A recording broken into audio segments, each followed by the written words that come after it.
Boa noite a todos e todas. Que Jesus, o divino médico de nossas almas, nos ilumine sempre. Para mim é sempre uma felicidade muito grande estar aqui com vocês. Às vezes eu me esforço tanto para ficar sério aqui na tribuna, porque eu tenho muita vontade de sorrir, mas é rir de felicidade, da felicidade de estar aqui, porque é muito importante termos a noção e a compreensão do presente que recebemos de Deus, que é a vida, que é a encarnação. Eu sempre ouvi uma frase que eu acredito que todos vocês já ouviram alguém falar em algum momento: aproveite que a vida é curta. E não é que a frase está correta, a vida é curta, a encarnação é curta, para o tanto que o espírito precisa trabalhar na encarnação. Ou seja, se eu tenho 80 anos, 90 anos, se eu vou desencarnar com 100 anos, com 110 anos, com 30 anos, eu não sei. Porque, graças a Deus, nós não sabemos a data do retorno, pode ser até daqui a pouco. Vocês se surpreendem com o que eu falo? Eu lembro muito de uma música de Raul Seixas, que chama-se Canto para a Minha Morte. Tem gente que não gosta de ouvir essas músicas. Canto para a Minha Morte, ele diz assim na letra da música: eu sei que por determinada rua que eu já passei, não voltará a ouvir o som dos meus passos. Tem uma revista que eu guardo há muito tempo e que talvez eu nunca mais vá abrir. Todas as vezes que eu me despeço de alguém, pode ser que esse alguém esteja me vendo pela última vez. A morte surda ronda os meus passos e eu não sei em que esquina ela vai me beijar. Você sabe em que esquina a morte vai lhe beijar? Nós não sabemos. Ela pode beijar daqui a muito tempo ou daqui a instantes, mas Josué, eu sou tão jovem. Olha, é dos jovens que ela gosta mais. A morte não escolhe idade. Ah, mas meu avô, meu bisavô, teu bisavô está aí. 80, 90, não sei. Parece que a morte não quer levar. Mas se você não tiver cuidado, ele vai para o seu velório. Porque tudo é imprevisível nessa vida. E é essa a beleza da encarnação. Nós não sabemos o momento, mas eu sei que esse momento vai chegar. Alguém duvida? O GPS de nossa encarnação é o Evangelho de Jesus. E quando eu falo a vocês de GPS, porque eu uso muito. Eu vou em muitas casas espíritas e às vezes eu não sei onde é a casa espírita. Eu coloco lá no Waze, eu uso o Waze, tem quem gosta do Google. É um GPS. E às vezes quando eu pego para a rua, de repente eu passei da entrada. Aí o que é que eu faço? Eu volto para casa? Não. O GPS faz o quê? Recalcula a rota e eu pego novamente e acerto. Porque a nossa vida é assim. O GPS da minha vida, da sua vida, das nossas vidas, é o Evangelho de Jesus. Mas às vezes nós saímos da rota. E quando você sai da rota, você não vai esquecer. Você não vai dar um final a esse processo. Você vai recomeçar. O Evangelho é a mensagem do recomeço. Do recomeço de nossas vidas, porque nós estamos sempre a reencarnar.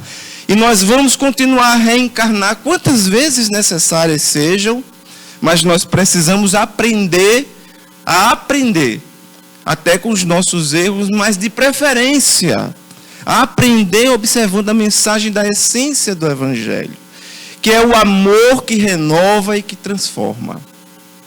Há alguns anos atrás, eu estive em uma casa espírita no interior. Isso faz mais ou menos uns 5 anos. E eu ia nessa casa espírita, eu não vou dizer a cidade, porque a cidade só tem 2 casas espíritas, e se eu falar a cidade, aí fica fácil e não seria ético. Eu fui autorizado a falar sobre o processo, mas eu não fui autorizado a falar sobre nomes, e não precisamos saber os nomes. Eu estava em uma casa espírita no interior de Pernambuco, do nosso estado, e era um seminário. E eu almocei com o dirigente da casa espírita. E almoçando com ele, nós conversamos, e ele me falou sobre um processo que aconteceu na casa com uma família, eu conheci as pessoas. E ele disse, você vai conhecer hoje à tarde, na segunda etapa do seminário, as pessoas envolvidas nessa história. E eu conheci e vou relatar para vocês. É a história de uma jovem. Não era espírita, não era católica, nem era protestante evangélica. Não tinha religião. Mas ela um dia estava na casa de umas amigas, e umas amigas que participavam da mocidade espírita ou da juventude, como vocês preferirem. E nesse processo chegou o horário da reunião, e as amigas disseram, fulana, vamos comigo para a casa espírita? Vai fulana, vai Beltrana. Ela disse, não, eu não gosto desse negócio de religião, não. Nunca gostei de religião, não acredito e tenho medo desse negócio de espiritismo. Aí ela disse, não é nada do que você imagina. Vamos conosco, você vai, e se você não gostar, você vem embora. Mas depois da reunião, a gente volta para casa e come aquela torta maravilhosa. A chantagem é fogo. Mas às vezes funciona. Aí ela disse, eu vou. Elas tinham mais ou menos 14, 15 anos, e elas foram. Quando ela assistiu à reunião, era um trabalho que versava acerca do aborto e as consequências espirituais. Quando ela viu o trabalho, ela sentiu um choque, e depois do trabalho apresentado, ela foi direto procurar o dirigente da casa espírita. Ela disse, eu preciso falar com o senhor. Ele disse, diga minha filha, ele não a conhecia. Ele disse, Josué, eu não conhecia ela. Ela chegou para mim e disse o seguinte, disse, olha, eu estou com um grande dilema na minha vida, não conversei com minhas amigas que me trouxeram aqui. Mas eu vim conversar com o senhor porque eu estou grávida, elas não sabem, ninguém sabe. Eu estava me planejando para abortar a partir da próxima semana.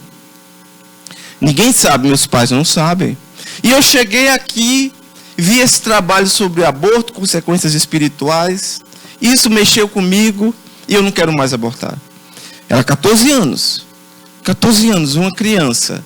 Houve uma época que as meninas de 14 anos ainda brincavam de boneca. Eu sei que isso faz muito tempo, mas já existiu esse período. Ela 14 anos, grávida, queria abortar, e o dirigente da casa espírita olhou para mim e disse, Josué, quando chegou essa bomba na minha mão, eu disse, meu Deus, se o senhor me enviou, eu não vou deixar de assumir o compromisso que o senhor me confiou. Ele disse, pois o que é que você precisa de mim? Ela disse, eu preciso que o senhor me acompanhe na casa dos meus pais, porque meu pai é um pouco estressado.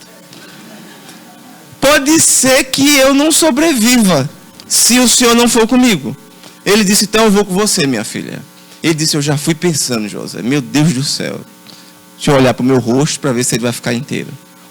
Aí ele disse que quando chegou lá, que ele se apresentou à família, e ele disse, olha, eu sou dirigente de uma casa espírita, sua filha foi lá numa reunião, nós apresentamos um trabalho, fez todo aquele arrudeio. E disse, olha, e o objetivo é o seguinte, eu não a conhecia até agora, mas ela veio, conversou comigo e ela está grávida. Aí o pai ficou vermelho, começou a mudar de cor, ele disse, meu Deus do céu, o homem vai desencarnar agora. A mãe ficou quase tranquila, como quem diz assim, eu já esperava. Aí ele disse, olha, aí foi quando eu conheci a jovem, porque eu a conheci pelos pais. O pai disse para mim, meu Deus do céu, aí disse uns nomes que não dá para falar aqui. Essa menina me dá muito trabalho, eu já fiz de tudo que você imagina para prendê-la em casa. Ela sai com um, ela sai com outro, ela sai com tanta gente que eu já não sei o que é que eu faço. Um dia eu liguei para ela, perguntei, minha filha, você está onde? Ô papai, eu estou com meu namorado, como é o nome dele? O senhor me pegou. Como é seu nome? Ela primeiro dorme com ele, depois pergunta o nome. Então eu já não sei mais o que fazer com ela, agora me aparece grávida. Ela pode abortar, ela tem 14 anos. Ela não tem condição de ter uma criança. A menina bebia, a menina fumava, a menina usava maconha. Era mais ou menos por aí. Ela usava drogas legais e drogas ilegais. Ela se drogava de todo jeito. E eu estou falando de drogas, e no meio desses processos de drogas, ela ficava com 2, com 3. Era aquela coisa maluca. 14 anos. Já era desse jeito. Ele disse, eu não sei o que é que eu faço. Eu vejo a hora dela ter uma overdose. Aí as coisas foram se acalmando e ele disse, olha, nós assumimos na casa espírita, a partir de agora, um compromisso com vocês. Nós queremos compartilhar com vocês esse processo que nós vamos vivenciar com a sua filha. Pediram orientação espiritual e o mundo espiritual, que nunca, sob hipótese nenhuma, deixa de nos assistir. Eu, às vezes, chego em casas espíritas e eu encontro pessoas que chegam, e geralmente a maioria das pessoas nas casas espíritas vêm às casas pela dor.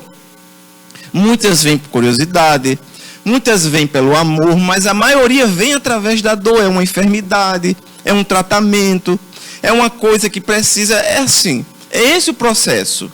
É como nos disse Jesus, eu vim para os enfermos. Jesus veio para todos, para os sãos, mas principalmente para os enfermos. E eu já vi de tudo. Pessoas dizendo assim, olha, não tem jeito, isso vai ser a espiritualidade. O que eu quero dizer para você na noite de hoje é que por mais que a sua dor, a sua dificuldade seja grande, o mundo espiritual vai dar um jeito se você oferecer a ele, a prece. Se você criar uma predisposição no seu coração para permitir que, tal qual uma sementeira que você vai adubar, vai tratar, para permitir que o amor e a compaixão penetrem a sua vida, o mundo espiritual vai encontrar uma forma de chegar até você. E vai chegar com tudo que você precisa. Da forma que chegou para essa jovem. Aí na orientação espiritual veio que ela estava recebendo a oportunidade da gravidez, da reencarnação de um espírito adversário dela de vidas passadas. Um espírito perseguidor. Um espírito que precisava reencarnar, porque entre ele e ela havia profundas dificuldades. E que além disso, o momento era aquele. Esse espírito, segundo a orientação e o que o dirigente me falou, a gravidez dessa jovem não estava programada para os 14 anos. Não estava. Mas o mundo espiritual antecipou, porque ela estava vivendo uma vida desregrada, estava num desequilíbrio complexo, a qualquer momento ela podia perder a encarnação, e às vezes as pessoas não imaginam, mas nós podemos perder a encarnação. Se eu uso uma bebida alcoólica, pego o meu veículo e saio guiando por aí. Você acha que você não pode perder a encarnação? Você sofrer um acidente ou causar um acidente, se tornar um homicida e um suicida? Porque consciente da sua condição, você não pode assumir um volante. Sob pena de você ser encaixado no processo de suicídio. Lembram da mensagem de Jesus? Olha, o GPS de nossas vidas. Vos foi dito que odiareis os vossos inimigos. Jesus ensinando que antigamente se falava, os antigos falavam. Vos foi dito que odiareis os vossos inimigos e amareis. Jesus fala, eu vos digo que amareis os vossos inimigos. Vejam vocês que isso foi um choque para a época, porque até então, eu digo para a época, mas para hoje ainda é um choque. É fácil amar os inimigos. Olha, aqui entre a gente, não se preocupe, é um segredo. Vai ficar somente entre eu e vocês. Somente. É fácil amar os inimigos? Não é fácil amar os inimigos. Não é fácil amar nem os amigos. Às vezes o vizinho compra um apartamento, o outro fica do lado olhando, emagrecendo só de ver. Meu Deus do céu, só pode estar roubando. O outro trocou o carro, eu não acredito. Miserável. Deve ter arrumado algum emprego da política. Não é possível. Às vezes nós ficamos a observar o sucesso dos amigos e ficamos infelizes com pessoas que nunca nos fizeram mal. Agora imagina amar os inimigos como pediu e nos ensinou Jesus. Vos foi dito que odiareis os vossos inimigos. Eu vos digo que amareis os vossos inimigos. E Jesus ainda nos convida para orar por aqueles o quê? Que nos caluniam, nos perseguem e nos caluniam. Todos conhecem essa passagem do Evangelho. E dizem assim, mas meu Deus do céu, não é possível amar os inimigos. Quem disse que a doutrina espírita não traz uma luz a essas passagens? Porque sem a luz da terceira revelação, Você não compreende essas passagens. Você não compreende. Você fica achando que é para você amar como você ama seu pai e sua mãe, o inimigo, o adversário. Não foi isso que nos ensinou Jesus. Mas Jesus nos ensinou que você pode receber esse inimigo através da reencarnação na sua vida, na figura de um bebê, na figura do seu filho, da sua filha, do seu irmão, do seu pai, da sua mãe. Fica mais fácil assim, amar os inimigos, quando esses inimigos estão tão pertinhos da gente. Está tão pertinho. Por que está pertinho? Porque é preciso se desfazer esses laços de ódio. Aí Jesus nos ensina: vos foi dito que odiareis, eu vos digo que amareis. Aí eu lembrei exatamente dessa passagem. Quando o dirigente da casa espírita disse: olha, a orientação espiritual foi clara. Ela precisa levar a gravidez à frente, porque o espírito é um adversário. Se ela aborta ele, ele volta para persegui-la com mais ferocidade. Ela precisa dele, ele precisa dela. Ela precisa muito dele, porque é essa gravidez que vai fazer com que ela se recolha, com que ela se cuide, com que ela se afaste das drogas, da sexualidade desequilibrada. Mas para ela fazer isso, vai ser preciso muito amor ao feto que ela vai receber. Então ele disse que conversaram com ela, mas ela tinha 2 espíritos perseguidores ainda. 2 espíritos perseguidores. Veja só.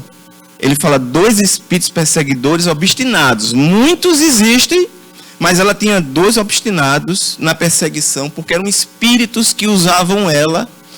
Eu vou aqui falar para vocês claramente. Na encarnação passada, foi revelado que ela havia sido uma cigana. E ela vivia uma vida de ciganos. Eu não estou aqui falando que todos os ciganos são enganadores, são enrolões. Eu não estou falando isso. Mas ela vivia uma vida de cigana. E ela teve vários companheiros e companheiras que viviam com ela essa vida. Vários deixaram de viver essa vida. Ela reencarnou para esquecer o passado. Mas o passado se fez tão forte na vida dela. Porque, olha, se você é mãe, se você é pai, se você é avô, se você é avó, você vai saber o que eu estou falando. Você recebe essa criança, esse filho, esse neto. É um espírito. É um espírito, não está nascendo ali naquele momento. Ele não está surgindo naquele momento. Acreditar nisso é tão fácil como acreditar na cegonha, que trouxe e jogou lá. Não, é um espírito reencarnando. Tanto que desde cedo já demonstra uma inclinação às suas tendências. Para violência, para isso, para aquilo. Você tem 4, 5 filhos, educa-os iguais, mas eles não são iguais. Por quê? Porque são espíritos. Às vezes você vê uma menininha linda, um menininho lindo, mas se você for olhar o passado, você se assusta. E se não viesse na forma de um bebê, você corria. De tanto medo que faz. Aí esse espírito chega na sua vida, é um espírito difícil. Não é fácil. Porque você também não é fácil. Nós não somos fáceis. Mas esse espírito chega na sua vida, não tem garantia. Não tem manual do proprietário. Você não adianta, você não consegue esmiuçar ele lendo o manual do proprietário, ele não tem. Não dá para devolver. Mas uma coisa eu lhe garanto, existe um manual infalível. É o Evangelho. Mas eu estou falando do Evangelho somente o livro? Não. Eu estou falando do Evangelho, o livro, o trabalho, mas também a essência do Evangelho, que é o amor, que é a compaixão pelos nossos irmãos e irmãs. É esse amor que esses espíritos precisam receber para desfazer os laços de ódio do passado. Ou seja, você recebeu na sua casa um espírito e você não sabe a procedência dele. Você não sabe, graças a Deus. Mas aí esse é um espírito violento. Aí desde pequenininho você vai dar o que para esse espírito que tem uma inclinação à violência? Armas de plástico?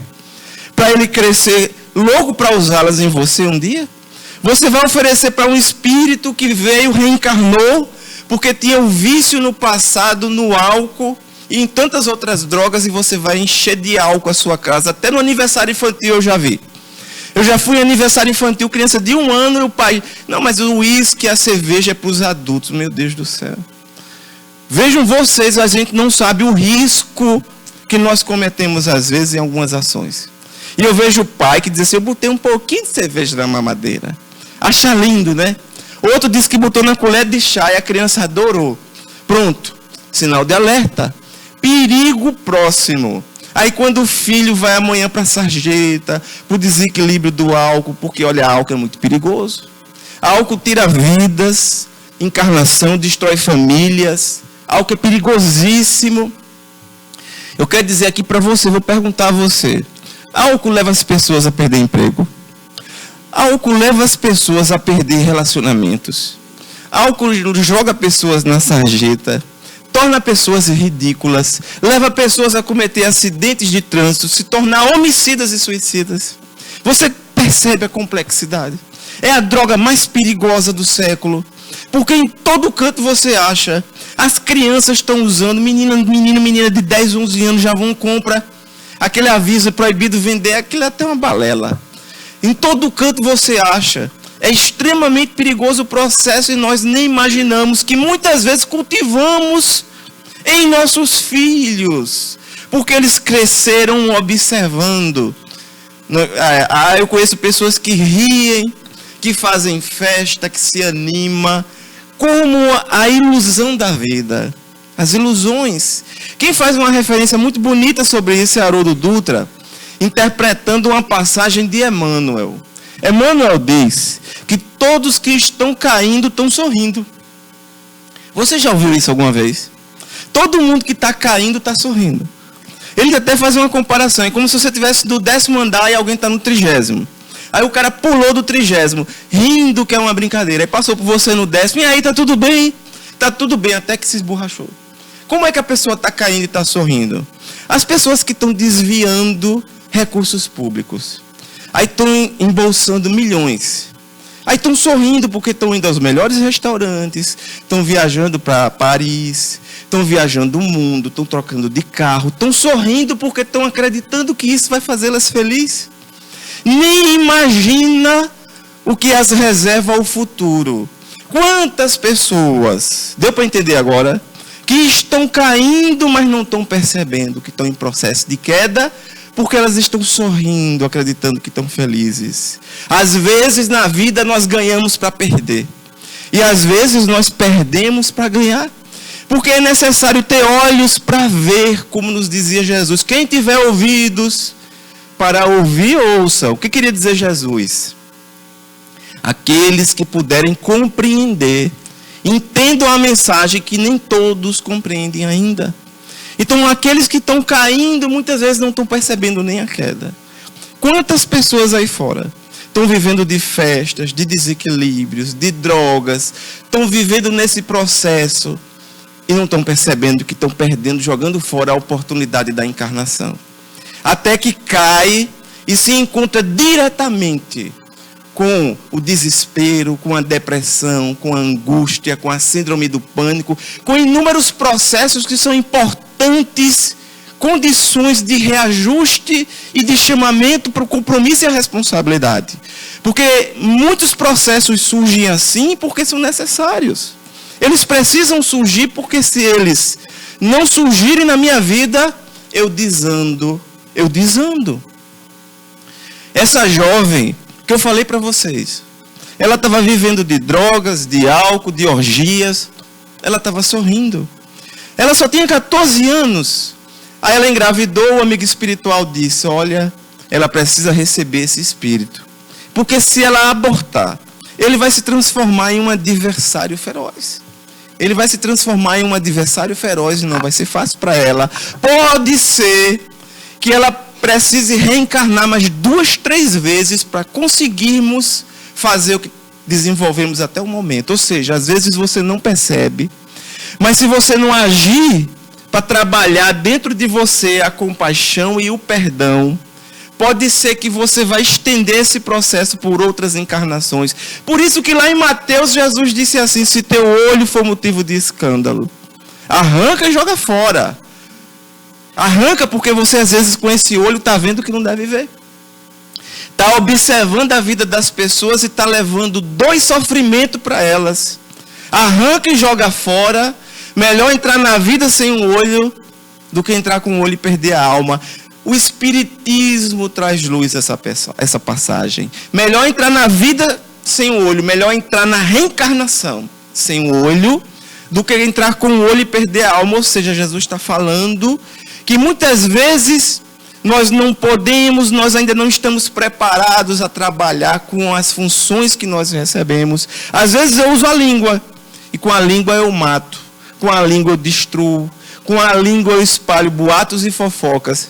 E eu posso dizer uma coisa aqui para vocês, com toda sinceridade, e por favor não se assuste com as coisas que eu falo, nem se inquiete, mas eu vou lhe dizer uma coisa: às vezes nossos olhos veem alguma coisa que não deveriam ter visto, ou se eles tivessem visto, os meus ouvidos não deveriam ter ouvido. Os nossos ouvidos, como diz André Luiz, devem ser os extintores da fofoca. Mas aí eu uso os olhos, uso os ouvidos, e eu vou lá com a língua e destruo vidas. Adquiro um karma. Adquiro para mim um compromisso de resgate, que se não for saudado nessa encarnação, pode ser em uma próxima encarnação, porque eu simplesmente não estava preparado para observar aquela situação. Às vezes nós não percebemos como é complexo esse processo. Essa jovem não abortou. Ela não abortou. Os dois espíritos que assediavam ela, sabe por que eles assediavam ela? Vocês imaginam? Eles assediavam ela porque ela era o instrumento deles para beber, para fumar, para usar drogas e fazer sexo. Eles tinham um acoplamento perfeito com elas, porque você cria uma identificação com o espírito que lhe persegue. Tem pessoas que dizem assim: olha, esse obsessor que não descola de mim, não descola de você, porque você não larga dele. Não descola de você porque você ainda não trabalhou a semente do evangelho no seu coração. E o que os espíritos mais respeitam realmente é o trabalho a serviço de Jesus. Ah, mas o espírito quer me afastar da casa espírita, quer me afastar do trabalho. Claro, ele quer lhe prejudicar. E a forma que ele encontra é lhe afastando da instituição que pode lhe assistir. Mas cabe a você, através da prece, pedir o auxílio. E pedir ao mundo espiritual que ilumine sua vida, seu coração. Eu vou falar uma coisa aqui para vocês, que eu tenho encontrado em muitas casas espíritas. É pessoas que chegam assim e falam assim: Josué, eu tenho tomado água magnetizada, eu tenho recebido passe, eu não perco reunião, eu faço tanto evangelho no lar, porque olha, recebi orientação na casa espírita, e lá na casa espírita me disseram que era para eu fazer o evangelho no lar uma vez na semana. Eu faço uma vez na manhã, uma vez à tarde, uma vez à noite. Eu abro tanto evangelho lá em casa que as páginas do evangelho já estão voando. E eu não estou sentindo tanta melhora. Aí vem a pergunta que não quer calar: mas como está o seu coração? Qual é o sentimento que você anima em relação ao seu irmão e irmã? Porque eu já ouvi cada coisa absurda, até em grupos religiosos, principalmente nas redes sociais, no Zap, é cada coisa horrível. Fake news aqui e ali. E os que não são fake news, porque eu não sei, eu não vou investigar, são coisas horríveis, falando desse, falando daquele, estimulando crime, violência. E às vezes eu encontro espírita dentro da própria casa que diz assim: ah, mas eu sou a favor. Eu sou a favor de matar. Eu sou a favor porque bandido bom é bandido. Vocês conhecem essa frase? Já ouviram em algum lugar? O espírita não pode usar essa frase. E eu vou dizer a você porque o espírita não pode. Porque, José, por que não foi com você? Por que não foi com seu filho e sua filha? Mas eu vou explicar a você porque não pode. Porque se você se incomoda com um criminoso dentro do presídio coordenando o crime, é ruim, não é? Não é chato? Aí ele morre e ele vai para a sua casa, ficar do seu lado. É melhor ele no presídio ou na sua casa? Onde é que você prefere? Mas Josué, por que ele vai para a minha casa? Porque ele está invisível. Porque você atraiu ele para sua casa, porque você pensa muito semelhante a ele. Porque Jesus nos ensinou a amar os inimigos, estabelecer o perdão, trabalhar acima de tudo o amor ao próximo, independente da circunstância. E o criminoso é seu irmão. E se ele foi seu pai na última encarnação? E se você já esteve nesse processo também? E recebeu a oportunidade da reencarnação? Sabe o que é o bandido bom? É o bandido regenerado. A mensagem do Evangelho de Jesus é a mensagem da redenção. Então, se eu trabalhar os espíritos encarnados que estão chegando, apresentando o Evangelho, à luz da terceira revelação, compreendendo o processo, esses espíritos vão delinquir menos. Vão delinquir menos. Eu vou trabalhar de forma preventiva. Mas se eles chegarem às vias de fato, aos processos do crime, eles deixaram de ser filhos de Deus? Será que Deus deixou de amá-los? Será que Deus não nos ama infinitamente? Eu quero dizer uma coisa para vocês. Deus nos ama, ama cada um de nós. Jesus nos falou assim: nenhuma das ovelhas que o Pai... Quem é o Pai?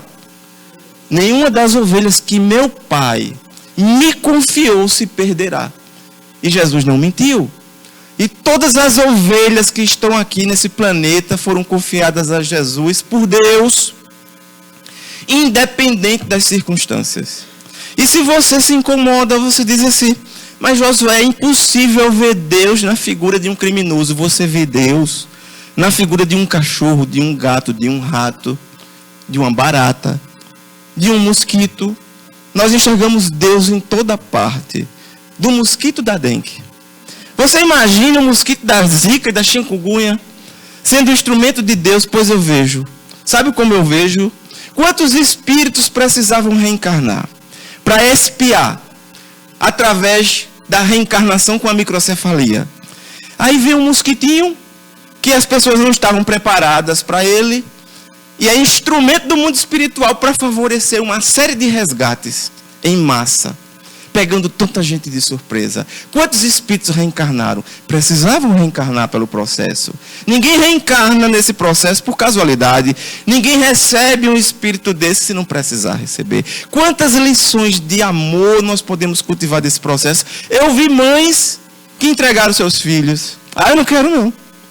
Eu não quero não, parece um objeto. Mas eu vi mulheres que não eram mães consanguíneas e abraçaram e disseram: vai ser meu filho, com microcefalia. Eu achei aquilo uma coisa linda. Não há nada mais lindo do que as mães sem filhos. As mães que abraçam os filhos do mundo. Ah, eu não tive filhos, mas eu tenho uma pleiade de filhos através da evangelização. Ou então eu tenho filhos, mas também tenho outros filhos. A essência da mensagem do Evangelho. Por isso disse Jesus: à minha direita estarão aqueles que me deram de comer quando eu tive fome, de beber quando eu tive sede, que me visitaram quando o quê? Quando preso, quando enfermo, que me receberam quando estrangeiro. Vejam a mensagem de amor de Jesus, é uma mensagem inigualável. Tem uma música de Roberto Carlos, não se preocupem, eu não vou cantar. Eu já vi gente entrando em pânico, pensando: meu Deus do céu. Não se preocupem. Eu reconheço minhas limitações. Mas isso não me impede de perceber a letra da música. A música chama-se O Homem. Vocês conhecem? Ele diz mais ou menos assim: um certo dia um homem esteve aqui. Tinha o olhar mais belo que já existiu. Ele não disse que era o homem mais belo, mas ele tinha o olhar mais belo, porque a beleza de Jesus era o olhar. Jesus olhava para todos e via aquilo que as pessoas não viam. Conta-nos Jesus no lar, né, Lúcio, que Jesus caminhava com Pedro, com outros apóstolos, e tinha ali um que falou: olha, Senhor, não passa ali não, tem um cachorro morto, apodreceu e está fedendo. Só viu defeito.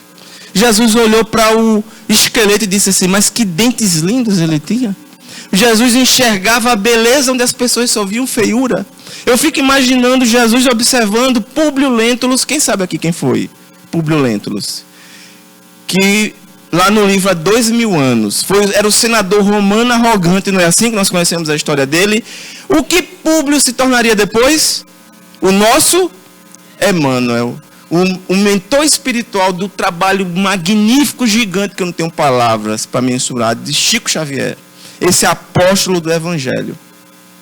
Enquanto as pessoas olhavam para Públio e viam Públio, Jesus olhava para Públio e via Emmanuel.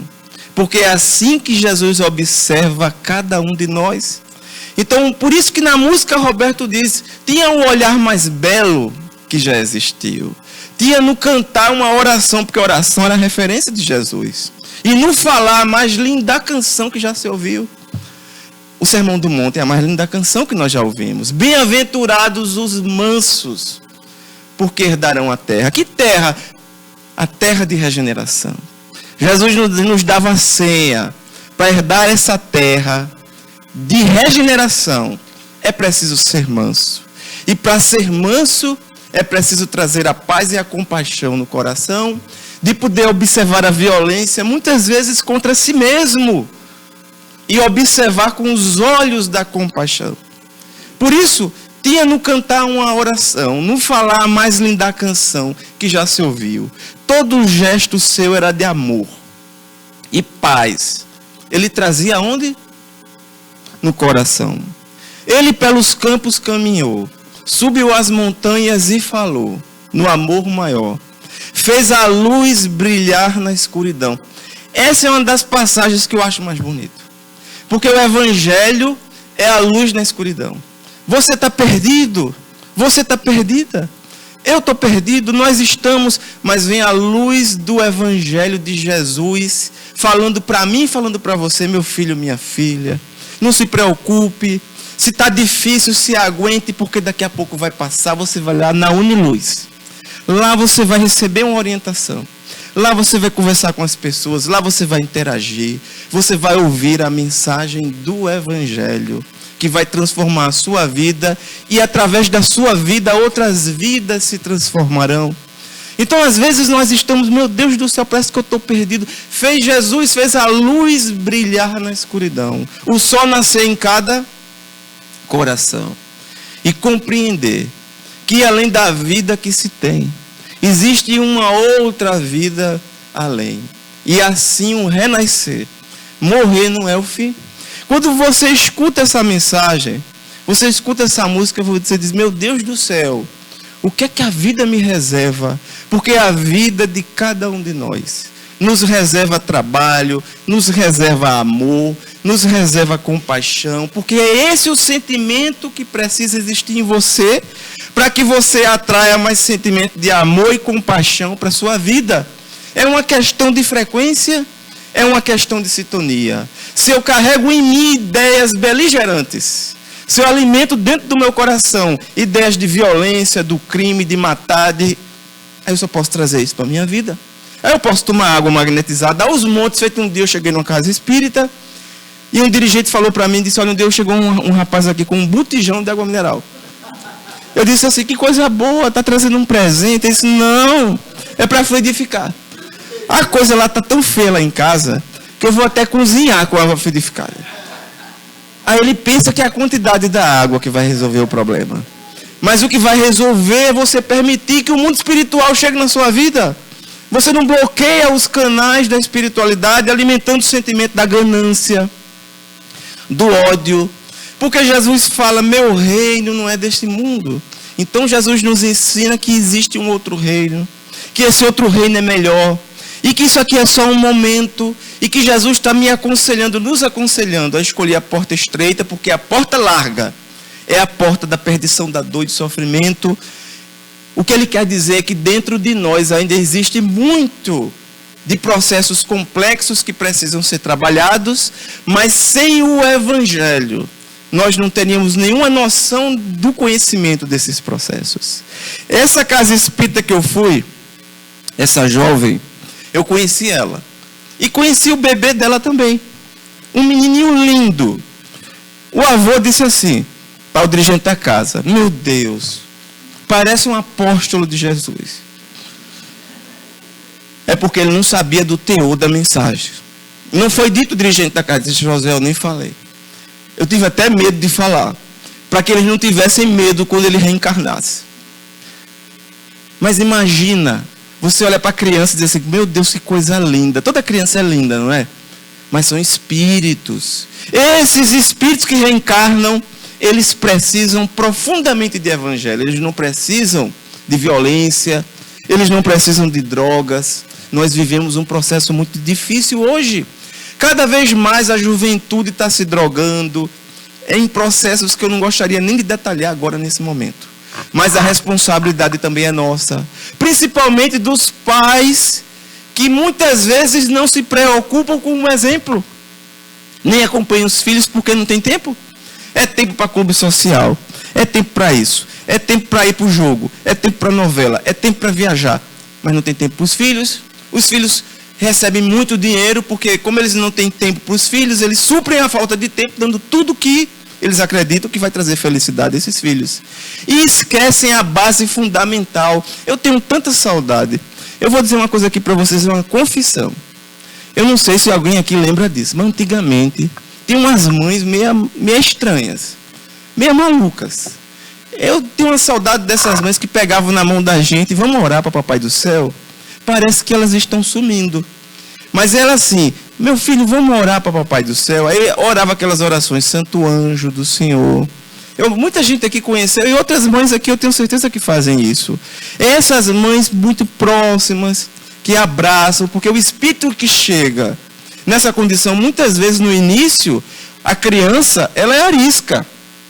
Porque na condição que ela se encontra, ela tem uma percepção maior do que você imagina. Às vezes os pais dizem assim, olha, eu não brigo na frente do meu filho de 9 anos, mas no meu filho de 1 ano a gente quebra o pau dentro de casa. O de 1 ano é o mais perigoso. Porque é o espírito com mais visibilidade.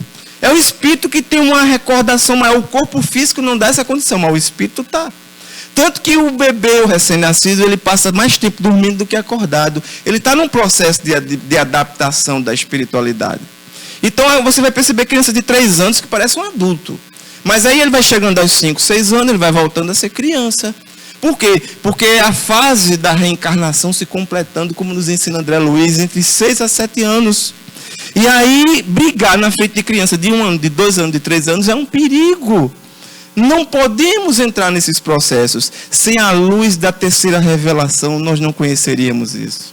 Sem a luz da terceira revelação, muitas passagens do Evangelho seriam para nós apenas filosofia trazida por Jesus. Lembra do que Jesus falou? Vos foi dito que odiareis, eu vos digo que amareis. Quando a mãe recebeu seu filho, ela chorou, ela se emocionou.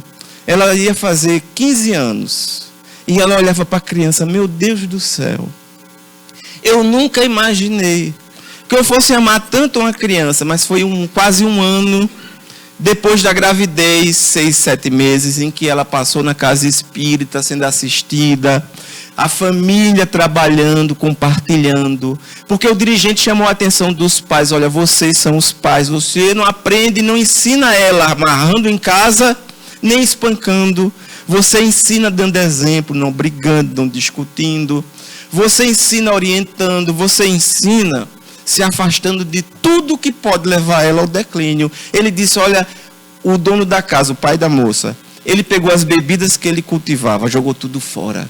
Jogou tudo fora. Alguém pode até dizer, meu Deus do céu, ele podia ter dado a alguém. E você vai dar veneno para as pessoas? Você vai dar às pessoas o que é bom ou vai dar o que é ruim? Você vai dar o que é bom. E se a bebida você não quer para você, você vai dar para alguém? Ele disse, Josué, eu joguei tudo fora. Ele jogou tudo fora.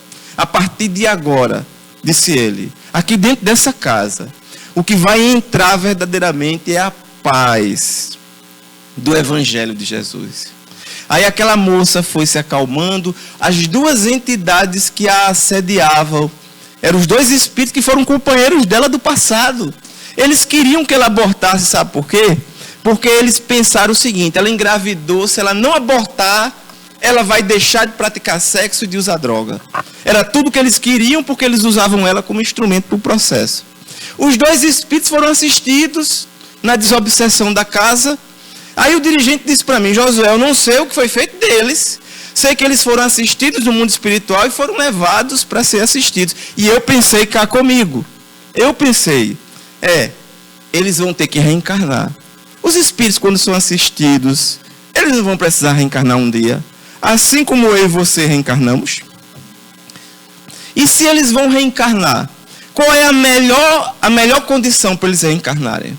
Espíritos extremamente violentos, ligados aos excessos das drogas legais e ilegais. É ele voltar reencarnando em um lar farto de recursos financeiros e ligado a todos os excessos do álcool e das drogas?